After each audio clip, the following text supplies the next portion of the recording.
For 30 years, one man lived a life so carefully divided that even the people who shared his blood never saw the fracture lines forming beneath the surface.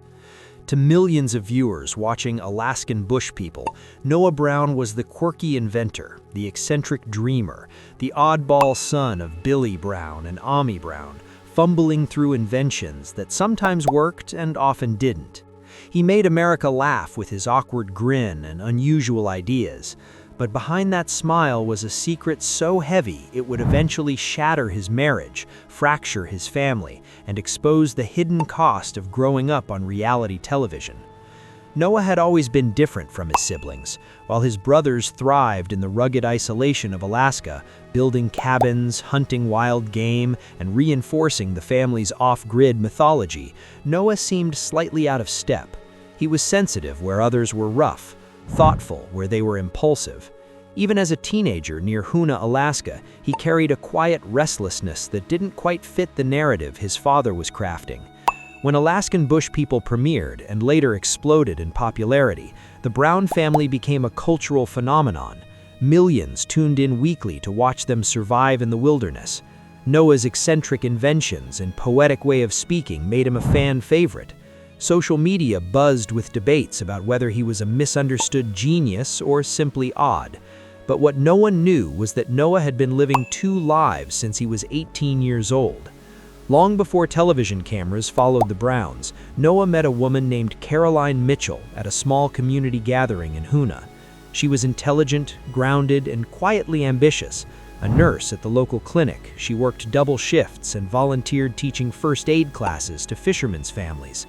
Where Noah felt confined by expectation, Caroline felt expansive and self-directed.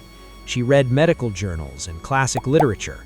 She listened carefully when Noah spoke about ideas that didn't fit the family script. For the first time in his life, he felt seen, not as a character in someone else's story, but as a person with his own inner world. Their relationship developed quietly in the spaces between family obligations.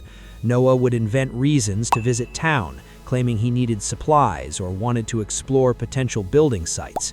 In truth, he was spending time with Caroline, walking along the shoreline, talking about books and music, imagining futures that extended beyond the boundaries of the Brown homestead. But when Noah eventually told his father about his feelings, the response was swift and uncompromising. Billy Brown had a vision for the family, one that left little room for unscripted romance. Noah was told he had a choice: the family and its future, or the woman who existed outside of it. Unable to abandon either world, Noah made a decision that would define the next 30 years. He chose both. Instead of ending the relationship, he buried it. What began as a youthful romance became a secret life conducted in stolen hours. He told his family he was hunting or scouting. He drove to Hoona instead. He created elaborate explanations and relied on trusted locals who understood more than they let on. For 30 years, he and Caroline built a relationship in the margins: quiet holidays, hidden gifts, late-night conversations far from listening ears. She never demanded he choose her openly. She accepted whatever time he could give, believing that love, even in fragments, was better than none, at least at all. When Alaskan Bush People gained national attention in 2015, the strain intensified. The Browns were no longer a quirky family in isolation. They were television stars. With fame came scrutiny. Noah began living in constant fear that someone would discover the truth. A single photograph, a careless word, an unexpected encounter could unravel everything. The pressure manifested physically. He developed anxiety that showed up as nervous tics viewers interpreted as charming quirks. He experienced panic attacks before filming. He struggled to sleep. The cognitive dissonance of playing a character while hiding a 30-year truth began to erode him from the inside. During this turbulent period, Noah met Rain Brown. Their relationship unfolded publicly, documented for the show. To viewers, it appeared like a fresh chapter, the eccentric son finally finding his perfect match. They married in 2018, a ceremony celebrated by fans who believed they were witnessing Noah's first great love. The birth of their son in 2020 seemed to solidify that narrative. And in many ways, Noah's love for Rain was genuine. He cared for her deeply. He valued their family, but he had never ended things with Caroline. Instead, he had layered one life atop another, hoping they would never collide. Maintaining three identities, television personality, husband and father, and secret partner, became unsustainable. Noah's mental health deteriorated further.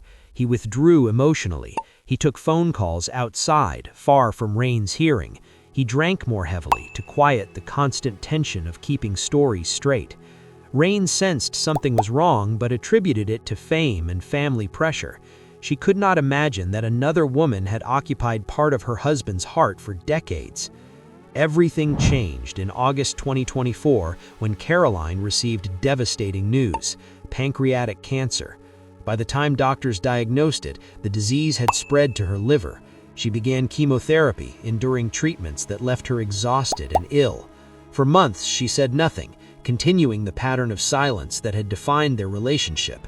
But as her health declined, a painful realization took hold. If she died now, she would disappear from Noah's life without acknowledgement. 30 years of shared history would be erased.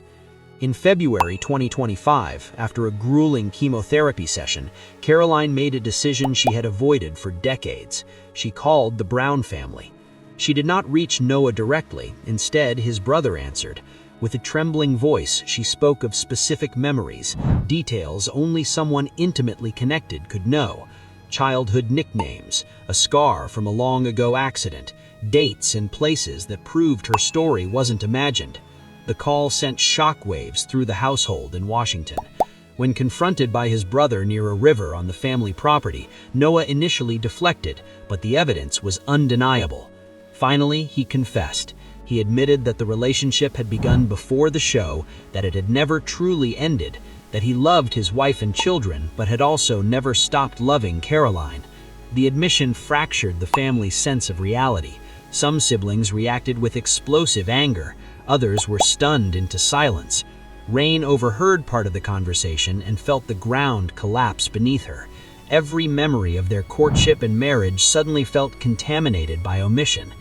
In the days that followed, Rain moved into another structure on the property with their children, needing distance to process the betrayal.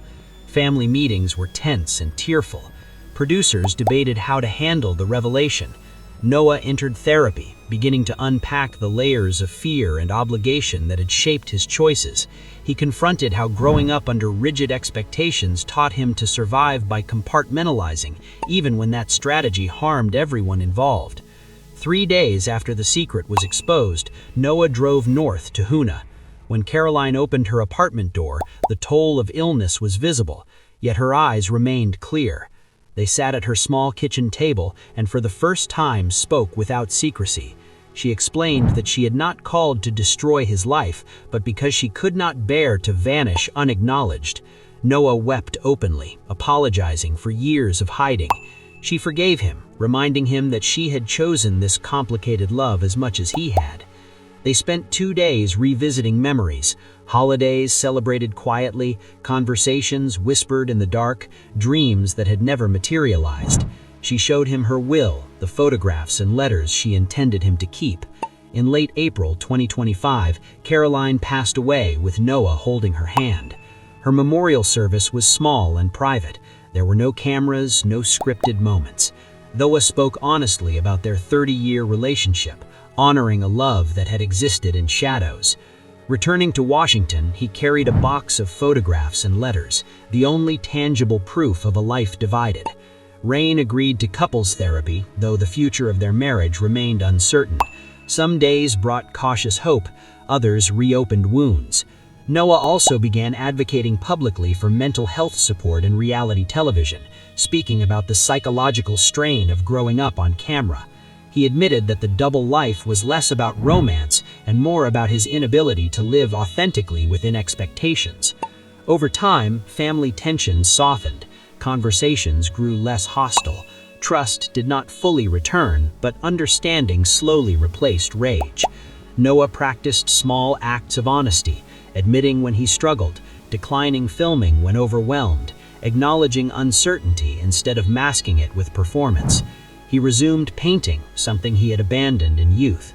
He took solitary walks in the wilderness, seeking clarity in landscapes that had always been both refuge and confinement. Standing alone on the Washington property months later, Noah reflected on the cost of his choices. He thought of Caroline, hoping she had found peace. He thought of Rain and their children, determined to be a more present and truthful father. He thought of Billy Brown, whose expectations had shaped him in ways he was only beginning to understand. For the first time in 30 years, Noah did not know what came next. The show's future felt uncertain. His marriage stood at a crossroads, but the secrecy was gone. The truth had shattered the carefully crafted mythology surrounding Alaskan Bush People, revealing that even families built on survival stories are vulnerable to deeply human flaws. Noah Brown's double life was not merely a tale of infidelity, it was a story about identity, control, and the heavy burden of living for